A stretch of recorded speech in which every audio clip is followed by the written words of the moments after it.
Oh my god, it was right in front of our faces the whole time!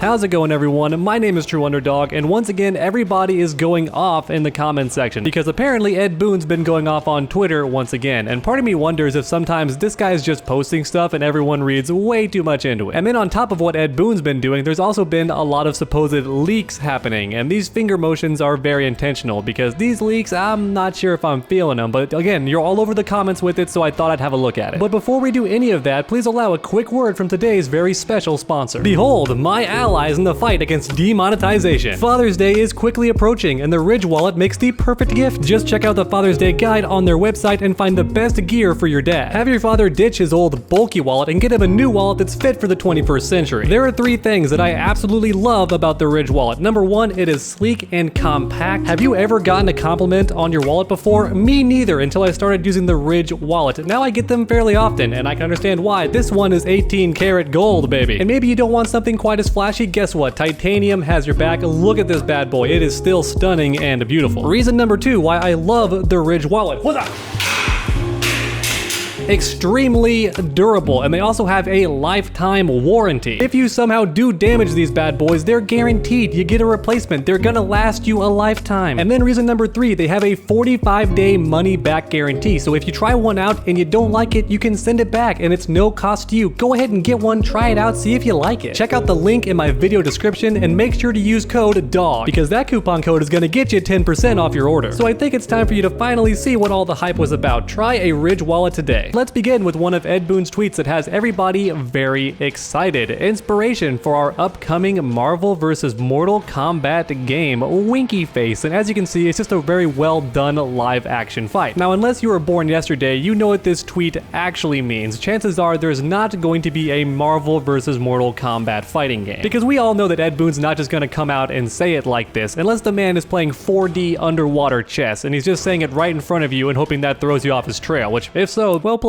Well played, Ed Boon. Realistically, this post means the exact opposite. There's not going to be a Marvel and Mortal Kombat fighting game, and I think that makes a lot of sense because you can't do fatalities on Marvel characters, especially not with Disney at the helm, and they're not going to let you rip off Spider-Man's head playing as Sub-Zero. It's just not going to happen. So the only way that game would ever happen is if it was a T rating, and I don't think that NetherRealm wants to do that, and I think even the owners of the franchises know that a Mortal Kombat game without the gore wouldn't sell that well, which I'm not sure is actually true. I think it would probably sell well, but it would have some odd reception here and there. Y'all know me, I'm all about the gameplay. I don't care about the gore as much. That's like saying you watch Star Wars just for the lightsaber fights. And don't get me wrong, lightsaber fights are really cool, but I also want a really good story and some interesting characters. So when it comes to a fighting game, yes, I do like some of the graphics and the violence and stuff, but for me it's all about the gameplay. Anyway, I digress. The main point is, I don't think this tweet is being direct. I think he's purposely trolling us. He's saying, nope, there's not going to be a Marvel vs. Mortal Kombat game. And if we're not going to be getting a Mortal Kombat vs. Marvel fighting game, then that means it's one of 2 things. It's either a Marvel vs. DC game or it's just a straight up Marvel game. Let me know in the comments which one you prefer. I personally want a Marvel only fighting game. I feel like Injustice had its thing with the DC characters. I want a Marvel exclusive fighting game. However, things are about to get interesting because look at this. He posted some artwork of Smoke, and my god, that is some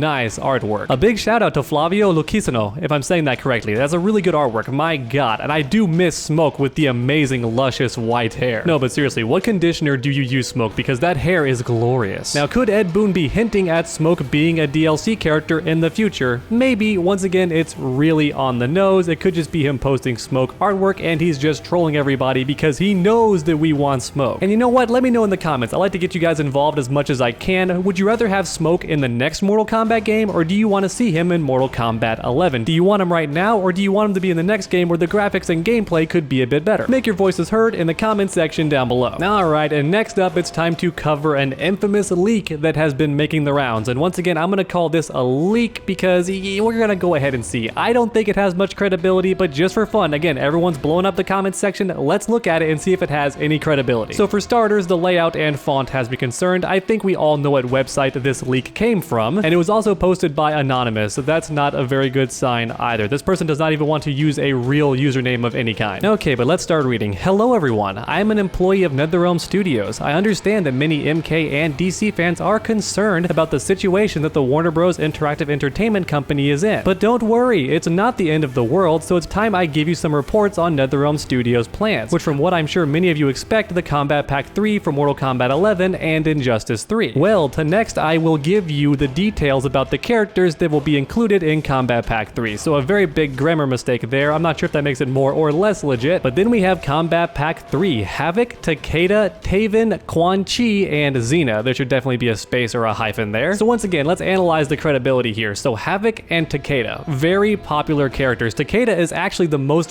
beloved combat kid from the past games. I've done 2 polls on it and it was substantially in his favor. And I'm serious, it wasn't even close. He either had over 2/3 of the vote or he had 80% of the votes. That's how much everybody loves Takeda. And then for Havik, that one's a no-brainer too. People have been teasing Havik with fake leaks since like the game first came out. Havik is one of the most beloved characters from the 3D era. And then we have Taven, which is from Mortal Kombat Armageddon. He is the main character that you play as in that game's conquest mode, or whatever they called it. Now, to be completely honest, I'm not the biggest fan of Taven. I think his lore is cool, but as far as his gameplay goes, he had a big sword, and that's all I can really recall about him. And then we have Quan Chi, a character whose gameplay can be fun, but as far as his like lore and his character, I hate him just about as much as the 4th Snake does. But even so, I can put those emotions aside. I think he could be a very fun character to play as, especially in Mortal Kombat 11, which has a more footsie, grounded-based combat, and he'd be great for that. And then finally, we have Xena, which would be the guest character, and that's the only thing that makes this leak feel somewhat legit, the fact that they included a guest character. Because you know a leak is fake right away when there's no guest character whatsoever. NetherRealm always sneaks in at least one guest character in every single combat pack. And for anyone who's not aware who Xena might be, that's the warrior princess. She had a very popular TV show back in the day. I think she first appeared in the Hercules live-action TV show, and I could be wrong on that, but I know for a fact that they hook up and have a romance scene, and she was so popular that she got her own show, which I think was actually better than the Hercules show. But keep in mind, I have 2 older sisters, and they pretty much forced me to watch whatever they were watching. They always had the TV. And Xena is a pretty cool character. She got a bunch of weapons, she's a warrior princess. Now the thing is, would it be okay with her being chopped up and mutilated on screen? I certainly don't think so, because the show, from what I can recall, was never that violent, and maybe there were some spin-offs or some comics that were more violent, but the show itself was not very graphic whatsoever. I just don't see Xena being in this game. Even Rambo, who didn't die in his own movies, he still has very violent films that he's in, so I could see him being in a very violent game like Mortal Kombat 11, which made those leaks feel more legit. However, it's not the same for Xena. Once again, her show was not that violent, and I don't think anyone who owns the rights to this character would want to see her ripped apart and torn asunder. I just don't see it happening. But let's go ahead and keep on going. So next up, we have a skin pack that comes with the Kombat Pack. So once again, that makes things seem a bit more legit because there does tend to be a skin pack released with the Kombat Pack. And as you can see, this skin pack is themed around Injustice. So once again, implying that this DLC is going to come around with the announcement of Injustice 3. And these Injustice skins are going to be for Raiden, Scorpion, and Sub-Zero. That's a pretty safe bet. They are the most popular characters in the game, I would imagine, as far as lore is concerned. And for anyone who's not aware, all of these characters were playable in the Injustice video game, so they could actually get skins that carried over from those games. It's very possible. However, here's the issue. Sub-Zero and Raiden were in Injustice 2, which had a bunch of customization, tons of gear pieces, all that crazy stuff. So if NetherRealm did actually want to include their skins in Mortal Kombat 11, they'd have to pick which gear they wanted, because you can't choose all of it, so that would make things very difficult. For Scorpion, not so much. He was in Injustice 1, he only had the single costume. And sadly, here's the part that makes me want this leak to be so real. We have a free update with the Crypt expansion. Man, I want that so bad. New stages, so the Rooftop, the Chaos Realm, the Subway, Onaga's Throne, Argus's Pyramid, and the Sanctuary. I'm not sure if I know what Sanctuary is. Everything else I got. No new story expansion. Originally they wanted one, but they couldn't do it due to the whole situation that happened this year. I can't say it, I'll get demonetized. I'm gonna be honest, NetherRealm, I would be okay with this. Like just a free expansion or even a paid expansion. I just want more stuff to do in the offline modes. That could be really fun. I want some new stages. I'd love it. And keep in mind, some of these stages already show up in the story mode. We have the Subway and we have Argus's Pyramid for sure. Those both show up when Liu Kang is fighting Raiden and all those different timelines. So it could be they're already working on these stages, just like how they already had the Acid Pit being worked on too, and that did show up in story mode. Yo, and so did the Rooftop. Actually, the Rooftop showed up too, so some of these that are referenced here actually already show up in story mode. Now with all of that said, I do still think it's like 80% likely this leak is fake, but I do find it interesting how much research this person did when making up this leak. I could definitely see somebody being convinced by this, especially if you're younger and haven't covered a bunch of fake leaks and rumors in the past. I could see you being tricked by how believable this can seem. Oh, and there's one more more final notes. So Kombat Pack 3 and the free update for MK11 will be announced at E3 2021. And there will also be an announcement of the definitive edition of MK11 called Mortal Kombat 11 Game of the Year Edition, which includes the Aftermath expansion, Kombat Packs 1, 2, and 3, and will be available for Nintendo Switch, PS4, PS5, Xbox, and systems, all that good stuff, and it's going to be released on July 21st, 2021. Finally, the official announcement of Injustice 3 is going to take place at E3 2021, and the game's going to be available in the holiday season. And I think that's the final nail in the coffin. No one's going to release a game that soon after you reveal it. I think even Mortal Kombat 11 had almost like a full year before it was actually playable. I know because I was trying to build hype the entire time for that game's release and not run out of content. Maybe it wasn't a year, maybe more like 6 months or something, but still a very long time. And this next part right here is pretty sus as well, so it's going to be called Game of the Year Edition. I don't see NetherRealm making a title that uncreative. They always have fun titles like Aftermath or Ultimate, right? They're not going to call it Mortal Kombat Game of the Year. I don't see that happening. Even so, it's pretty bold to have an exact release date of when it's going to happen. I don't think even NetherRealm knows when their DLCs are going to release for sure when they're working on them. So once again, that's just one more nail in the coffin. It's a fun leak though. I think it's done very well. It could convince a lot of people. It has some very interesting nuggets that make it seem credible, but I don't think so, everybody. But let me know in the comment section down below. Do you think this leak has any credibility? Why or why not? And who do you want to see the most in Kombat Pack 3? What skins do you want to see in the skin pack? And what do you want to see in a free update expansion? And while you're down there typing a wonderful comment, make sure to leave a like as well. It really does help my channel out a ton. And finally, if you're not already subscribed, what are you doing? Go ahead and suplex that subscribe button. That way you never miss a future video. Make sure to come back next time, and as always, stay underdogs.